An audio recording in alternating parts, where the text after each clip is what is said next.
Welcome back to my mental health and crime channel. My name is Huda London. This is all my thoughts, my speculations, and my opinions only.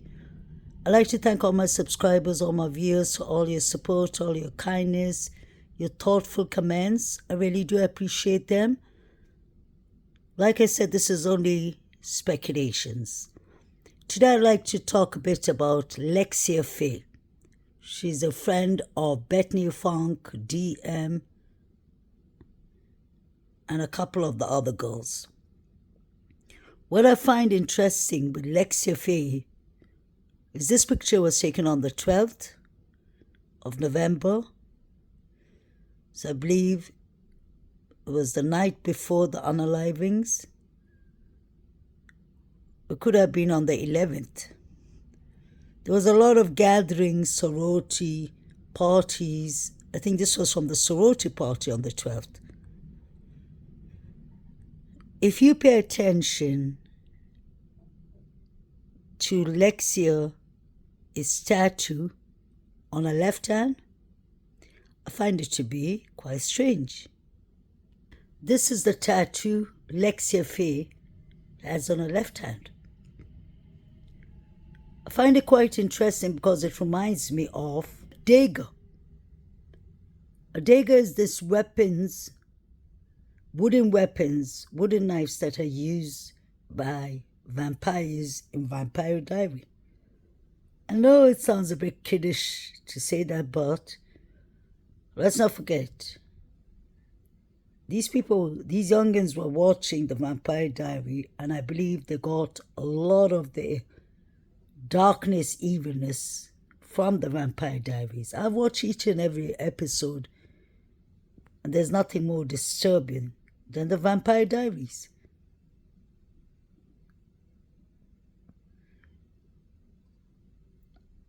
I wonder where she was that night. She was at the sorority party with Emily and the other girls.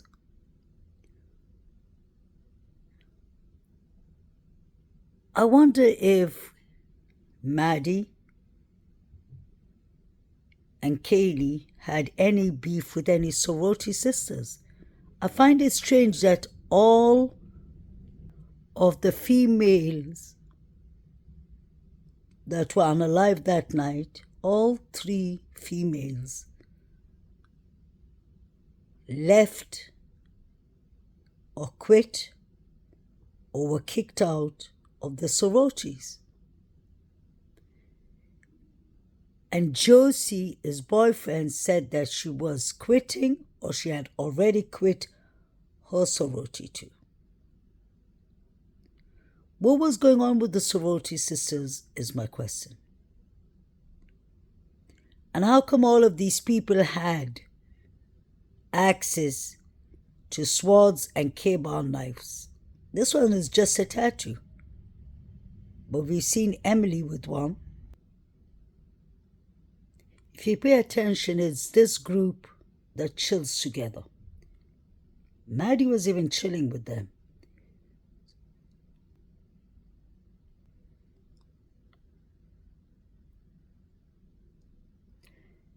So were they chilling when Ethan texted his sister and asked her to join them? Hunter Johnson knows what happened that night, I believe. It's just the Chapins have already lost one triplet. I don't think they want to get the other one in trouble. Could they have settled for some deal? Allegedly. So there was underage drinking, possibly rugs, according to the taxi driver and according to many people. 1122 King Road was a party zone. People went there to buy rugs. And I've showed you all that Bethany Funk's Venmos show that she was selling rugs in the house. So if you have alcohol, rugs, trigger warning, weapons, some people actually have swords, K-bars. We have fraternities and sororities that have beef. That is the perfect recipe for disaster. People whose brains are not developed, who are all under 27, drinking constantly, and on drugs. I'm not judging them, but I'm just talking as a therapist, because we can't beat around the bush. If this was the attitudes at the colleges and they weren't monitored, we all know that college students party. But we have college students who are clearly dealing with drugs, alcohol, and weapons. That's a disaster. Emily has access to a sword.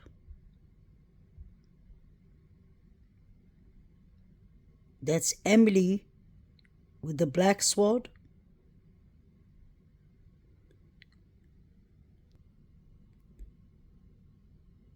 And you can see Zana with the big watermelon. Point being, these people had access to large weapons. They had weapons as tattoos. They had weapons at the axis. Between 3 a.m. to 5 a.m., Hunter left Emily Andt, his girlfriend, his apartment. His friend Lyndon Berg said that Hunter went to his apartment. Is there any timestamp, any evidence, any receipts that proves Hunter's whereabouts between 3 to 5 a.m.? Even the knives that Hunter, the knife that he said he left on the table, there was one on the floor. So this young man has a lot of answering to do. What was going on between Emily and Zana, I wonder? There's always been rumors of them falling out. What did they fall out about? Could it have been about money, rugs, weapons? What was it about? Could the rumor be true that Emily was OD'd and revived with napkin? Could that be possible? And Hunter went to fight Ethan. Why do I just have a feeling this has something to do with these two? And I believe Hunter Chapin knows a lot. He's just not telling. You can see the way he acts that he's hiding something, in my opinion. Like they say, it's written all over his face. And over these two, his face too. They're hiding something. Emily is very close friends with DM, so they could keep a secret, I believe. If they all had the same interests, when people have a common interest, obviously they're going to keep quiet. Could have all been pre-planned, allegedly. I find it strange that Josie says that Hunter went upstairs. Hunter Johnson left Emily and Josie's apartment before anyone. He was the first person to enter 1122 King Road when DM called him. He said he entered from the front door. The detective asked him, how did you enter from the front door? Who opened it? He said they all had the keypad because they were friends. So he opened the door, let himself in. Confusion about the knives, where he put the knife or knives is one thing.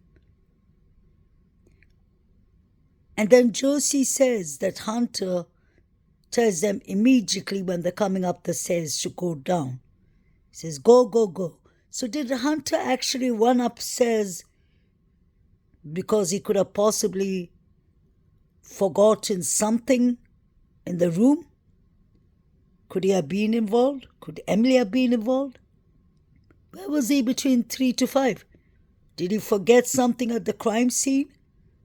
And did he want to be the first one to go in and get rid of it before Josie, Emily knew about it?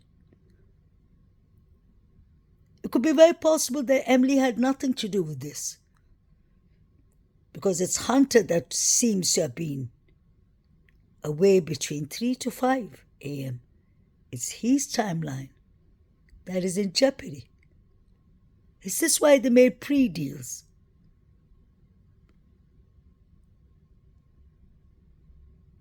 And just a question, guys, don't get upset, but could it be possible that BK was involved too?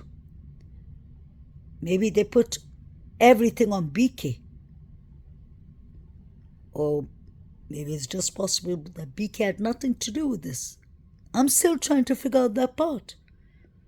Nothing should be taken off the table. Anything is possible. I believe Hunter is allegedly more involved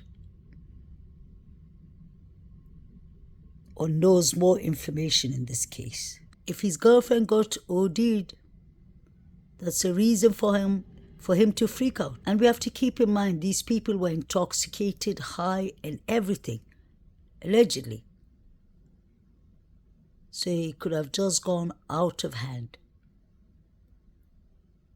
Let me know what you'll think about Lexuisa is knife tattoo. Could this have been pre-planned? And let me know what you'll think about Hunter Johnson, his whereabouts. Where was he? Could this have been